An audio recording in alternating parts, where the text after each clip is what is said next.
Welcome to our YouTube channel. In this video, we are going to deal about ionic compounds and corrosion.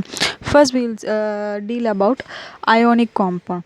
So, what do you mean by ionic compounds? So, the ionic compounds are the compounds formed by the transfer of electron from a metal to a non-metal are known as ionic compounds or electrovalent compounds. So, என்ன சொல்கிறாங்க அப்படின்னா ionic compounds அப்படின்றது எப்படி form ஆகுது அப்படின்னா it's formed due to the transfer of electron, that is transferring of electron takes place from a metal to a non-metal. So that the compound formed by the transfer of electron from a metal to a non-metal is known as ionic compounds. It can also be said as electrovalent compound. For example, let us consider a metal, for example magnesium, and a non-metal chlorine. So if a magnesium transfer the electron to the chlorine, we get a compound which is known as magnesium chloride. That compound is known as ionic compound. Next one are the properties of the ionic compound. So usually every compound has some of the property. So first property is its physical nature, how the ionic compounds look. So they are basically solid. They are found to be solid and hard. Why they are hard? Because of strong force of attraction between the positive and negative ion. Usually ionic compound consists of positive ion and negative ion. So since there is a strong force of attraction between the positive and negative ion, it is found to be very hard, and they are found to be very brittle and breaks into pieces when pressure is applied. So when pressure is applied over the ionic compound, they can break down into pieces. And the next property is melting and boiling point. So the ionic compounds will have a high melting and boiling point because they require more energy to break the strong force between the positive and negative ions. So they are having a high melting and boiling point. Next property is solubility. So when it comes to solubility, the ionic compounds are soluble in water and insoluble in solvents like kerosene, petrol. So they are soluble in water and are insoluble in solvents like kerosene and petrol. Next, conduction of electricity. So do ionic compounds conduct electricity? Usually a conduction of current, that is electricity, will be conducted only due to the movement of charged particles.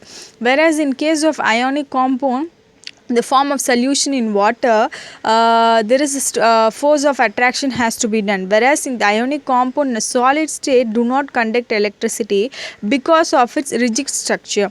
So ionic compound solid state la irukumbodhu electricity conduct pannadu, but in molten state it can conduct electricity because in molten state the ionic compounds were found to move freely and thus they conduct electricity. Next one is corrosion. So corrosion is nothing but rusting. துரு பிடிச்சி போகிறது தான் வந்து corrosion அப்படின்னு சொல்லி. This is an example of a corrosion of a metal. So corrosion is the destruction of metal or alloy by the surrounding. So ஒரு metal வந்து destruct ஆகுது, துரு பிடிக்குது, அதுதான் எதனால அப்படின்னா by the surrounding. By surrounding it means air, water. So இப்போ ஒரு அயன் ராட்ல வந்து ரொம்ப நாள் வந்து வாட்டரோ இல்லை ஏரோ ரியாக்ட் ஆகும்போது it leads to corrosion. So corrosion best example is rusting of iron.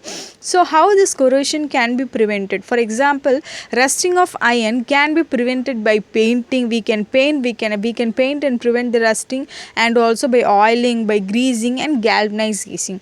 So these three words are very common, but galvanizing is somewhat different. So what do you mean by galvanizing? Galvanizing is a method to prevent corrosion. So galvanization is a method to improve the